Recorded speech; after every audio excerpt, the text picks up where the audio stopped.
पिछले पार्ट में हम लोगों ने समझा था कि मार्स के लिए कौन से रॉकेट सही रहेंगे, फ्यूल कहां से लाएंगे और फ्यूल कैसे बनेंगे और फ्यूल कौन से यूज होंगे।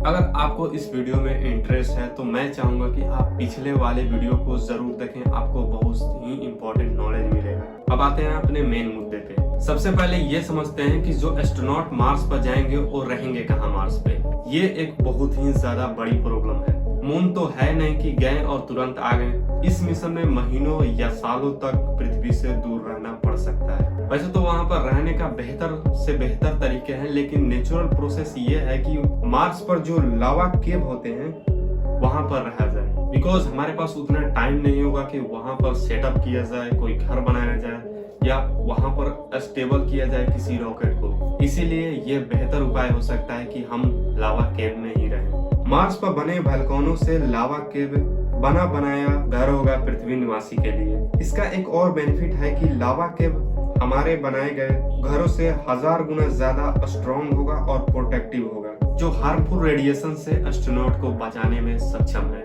यही मेन रीजन है कि मार्स मिशन इतना लेट है। हम वैसी जगह पर मार्स की खोज कर रहे हैं जहां लावा केव तो हो ही, उसके अलावा फ्यूल बनाने के लिए वहां पर आइस भी मौजूद हो। ये हो गया मार्स पर रहने का जुगाड़। अब सबसे मुश्किल चैलेंज आता है कि मार्स को अर्थ की तरह ट्रांसफॉर्म कैसे किया जाए, राइट?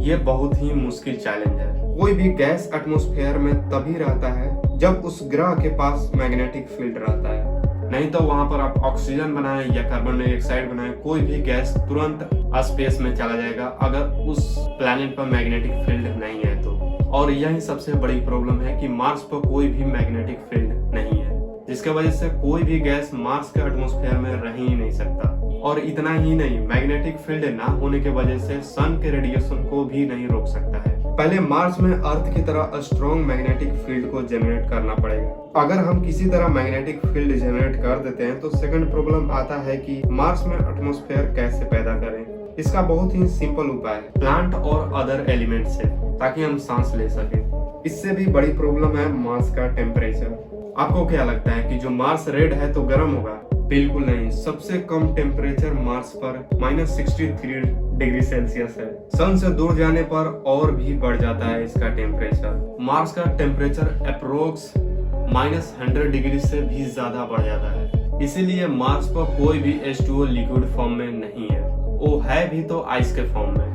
अगर ये दो काम के बाद टेम्परेचर बढ़ा दे तो हम मार्स पर प्लांट लगा सकते हैं, और इन तीनों को पूरा करने के लिए करेंट टेक्नोलॉजी का यूज किया जाएगा।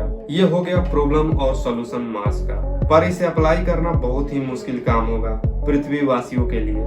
आइए हम मार्स को देखते हैं। ये बंजर सा लाल जमीन जो अपने अंदर आइस फॉर्म को लिए ऐसा लगता है कि किसी को पुकार रहा है कि आओ मुझे जिंदा करो अपने टेक्नोलॉजी से। हम वो पॉइंट पर जाकर देखते हैं मार्स के प्रॉब्लम को, और यकीन मानिए आपका फिजिक्स मजाक में ही स्ट्रॉन्ग हो जाएगा अगर इसे ध्यान से सुनिएगा तो। कोई भी प्लैनेट के लिए अगर उसको मैग्नेटिक फील्ड बनाना है तो कोर को गर्म और घूमना बहुत ही जरूरी है। मतलब प्लैनेट के जो कोर होते हैं, जो मैग्मा होते हैं प्लैनेट के अंदर कोर में, उनका घूमना और हीट होना सबसे ज्यादा जरूरी है किसी भी प्लैनेट में मैग्नेटिक फील्ड को जनरेट करने के लिए, जैसे हमारे अर्थ पर होता है। अगर मार्स के कोर को गर्म कर दिया जाए तो मैग्नेटिक फील्ड बनेगा और उसके हीट से जो आइस है वो वाटर में कन्वर्ट हो जाएंगे, सबके सब लिक्विड हो जाएंगे।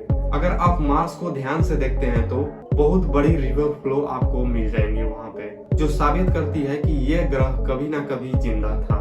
जैसे ही पानी लिक्विड फॉर्म में आएगा उस पर जो रेड डस्ट है मार्स का वो हट जाएगा और वहां पर हम प्लांट लगा सकते हैं, और प्लांट से एटमॉस्फेयर बनेगा और एटमॉस्फेयर से लाइफ। तो ये रहा इसका प्रॉब्लम और सॉल्यूशन भी, जिसके हेल्प से हम प्लैनेट पर भी लाइफ एग्जिस्ट कर सकते हैं। ये दोनों पार्ट मार्स मिशन का आपको समझ में आ गया होगा। अगर आपको ये दोनों पार्ट मार्स मिशन का समझ में आ गया है तो आप एक कॉम्प्लिकेटेड फिजिक्स प्रोजेक्ट को समझ गए हैं। इसका मतलब ये है कि फिजिक्स मुश्किल नहीं है, बस आपको समझाने वाला कोई चाहिए अच्छे से। और आपको हमेशा फ्यूचर टेक्नोलॉजी में इंटरेस्ट रखनी चाहिए, इससे आपकी IQ भी इंक्रीज होती है। तो ऐसे ही फ्यूचरिस्टिक टेक्नोलॉजी के बारे में जानने के लिए हमारे चैनल को सब्सक्राइब कर सकते हैं। और भी फ्यूचरिस्टिक टेक्नोलॉजी देखना चाहते हैं तो हमारे प्लेलिस्ट में जाइए जो फ्यूचर टेक्नोलॉजी के बारे में है, वहां पर आप देख सकते हैं। मिलते हैं नेक्स्ट वीडियो में, तब तक के लिए बाय बाय।